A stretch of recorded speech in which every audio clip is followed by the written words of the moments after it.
Assalamualaikum warahmatullahi wabarakatuh. Salam guru penggerak, tergerak, bergerak, menggerakkan. Perkenalkan, nama saya Maya Eka Putri Matela, CGP Angkatan 9, Kota Pekanbaru. Saya akan menyampaikan kesimpulan dan refleksi pemikiran Ki Hajar Dewantara yang merupakan bagian dari tugas koneksi antar materi modul 1.1. Sebelum mempelajari modul 1.1 ini, ada beberapa hal yang saya percayai dan yakini tentang murid dan pembelajaran yang saya lakukan di kelas. Yang pertama, anak hanya selembar kertas putih kosong, dan kewajiban kita sebagai guru untuk melukis dan mengisi lembaran-lembaran tersebut.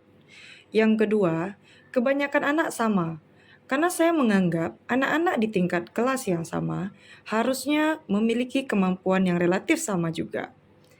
3. Guru harus selalu di depan mencontohkan dan jadi sumber belajar sehingga tercipta pembelajaran yang berpusat pada guru. Guru harus serba tahu untuk dapat mentransfer ilmunya kepada murid. Yang keempat, pembelajaran hanya sebagai transfer materi tanpa memperhatikan karakteristik tiap murid atau aspek pembelajaran lainnya. Yang kelima, murid sebagai objek pembelajaran, sehingga pembelajaran lebih banyak terpusat kepada guru. Yang keenam, pembelajaran dan nilai hanya berfokus kepada aspek kognitif, yang membuat saya merasa kecewa dan gagal jika banyak murid saya tidak mencapai nilai KKM atau nilai pada mata pelajaran eksak seperti matematika dan IPA. 7. Kurang memperhatikan apakah murid sudah betul-betul atau belum memahami pelajaran, karena fokus utama saya lebih kepada ketercapaian penyampaian materi dan tercapainya hasil belajar yang tinggi. 8. Belajar sebaiknya di kelas saja, karena menurut saya, kelas memang tempat yang sudah didesain untuk tempat murid belajar, sehingga di dalam kelas anak-anak akan lebih fokus. Dan 9. Banyak meminta siswa menghafal materi tanpa memikirkan bagaimana siswa dapat memahami dan menerapkan materi dalam kehidupan sehari-hari. Selanjutnya, ada beberapa hal yang berubah dari pemikiran dan perilaku saya setelah mempelajari modul 1.1. Di antaranya yang pertama, ternyata anak adalah lembaran kertas dengan coretan samar. Karena setiap anak sudah membawa potensi, bakat, dan minatnya masing-masing. Hanya saja belum jelas dan berkembang. 2. Saya semakin yakin dan menyadari bahwa guru harus lebih menggali dan mempelajari karakteristik murid, karena setiap murid itu dilahirkan unik dengan segala kelebihan dan kekurangan mereka. 3. Guru sebagai penuntun dan fasilitator hendaknya mengarahkan anak untuk menebalkan coretan samar pada lembar kertas mereka dan memfasilitasi mereka untuk mengembangkan potensi dalam diri mereka, potensi-potensi positif, dan menghapus bagian-bagian negatif. Karena pada akhirnya hanya siswa yang dapat menebalkan. Guru, orang tua, dan orang lain hanyalah sebagai pembantu dan yang mengarahkan. 4. Saya semakin menyadari bahwa peran guru lebih banyak di belakang, sesuai dengan salah satu dari trilogi pendidikan KHD, Tut Wuri Handayani. 5. Murid harus diberi kemerdekaan belajar, di mana kemerdekaan ini merupakan keleluasaan dalam mengembangkan potensi dan karakteristik baik mereka tanpa mengganggu kemerdekaan orang lain. Karena kemerdekaan yang sesungguhnya adalah merdeka yang dibatasi oleh kemerdekaan orang lain. Yang keenam, suasana belajar harus kondusif dan menyenangkan. Hal ini berakar dari salah satu kodrat anak, yaitu bermain, di mana bermain adalah dorongan alami anak yang berasal dari cipta dan rasa, sehingga memunculkan kemauan dan tenaga. Sehingga suasana yang kondusif dan menyenangkan dapat memenuhi kodrat bermain anak. 7.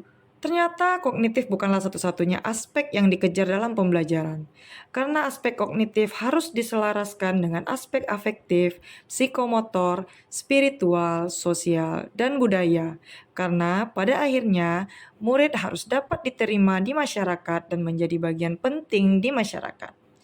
8. Belajar tidak harus di kelas, karena murid harus mengenal lingkungan dan belajar lebih kontekstual dari lingkungan, serta dapat menumbuhkan kecintaan dan rasa ingin selalu memelihara lingkungan. 9. Murid adalah subjek pembelajaran. Artinya murid memiliki kebebasan berekspresi, mengemukakan pendapat, dan berkreasi sesuai metode dan media pembelajaran yang tepat. Berikut beberapa hal yang ingin segera dapat saya terapkan lebih baik agar kelas saya mencerminkan pemikiran KHD. Yang pertama, mempelajari karakter dan latar belakang murid lebih dalam agar dapat mengenal murid lebih baik sehingga pembelajaran bisa mengakomodasi perbedaan karakteristik mereka.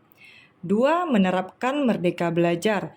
Salah satunya dengan mengajak murid dalam merancang pembelajaran sehingga mereka antusias dalam mengikuti prosesnya. Tiga, merancang dan menerapkan pembelajaran yang interaktif dan student-centered sehingga murid memiliki keleluasaan dan tanggung jawab dalam melaksanakan pembelajaran. 4. Menerapkan pembelajaran abad 21 yang sesuai dengan pemikiran KHD yaitu berpikir kritis, kreatif, komunikatif, dan kolaboratif dengan berpegang teguh pada konsep memerdekakan murid. 5. Mengubah pola pikir menuntut menjadi menuntun, karena tugas guru adalah mengarahkan, bukan menuntut murid agar sesuai dengan kemauan guru. 6. Menerapkan berbagai strategi dan metode pembelajaran kontekstual, di mana menjadikan lingkungan dan kearifan lokal sebagai variasi sumber belajar. Yang ketujuh, melakukan pembiasaan budi pekerti, karena dalam kemerdekaan belajar tentu harus tetap mengarahkan murid dengan rambu-rambu budi pekerti, agar tidak mencederai kemerdekaan orang lain. Dan yang kedelapan, berkolaborasi dengan rekan sejawat, orang tua, dan masyarakat lebih baik, dengan harapan dapat mengembangkan karakter baik murid, serta meningkatkan motivasi dan hasil pembelajaran murid. Kesimpulan yang dapat saya ambil adalah dasar-dasar pemikiran dari Ki Hajar Dewantara hendaknya segera kita terapkan dalam proses pembelajaran, baik di kelas maupun di sekolah.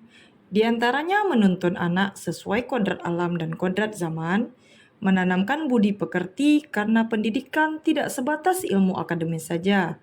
Selanjutnya, memihak kepada anak, memerdekakan anak dalam pembelajaran, namun tetap dibatasi oleh kemerdekaan orang lain, serta adanya kolaborasi dari guru, orang tua, dan lingkungan masyarakat. Terima kasih, demikian yang dapat saya sampaikan. Semoga menginspirasi. Assalamualaikum warahmatullahi wabarakatuh.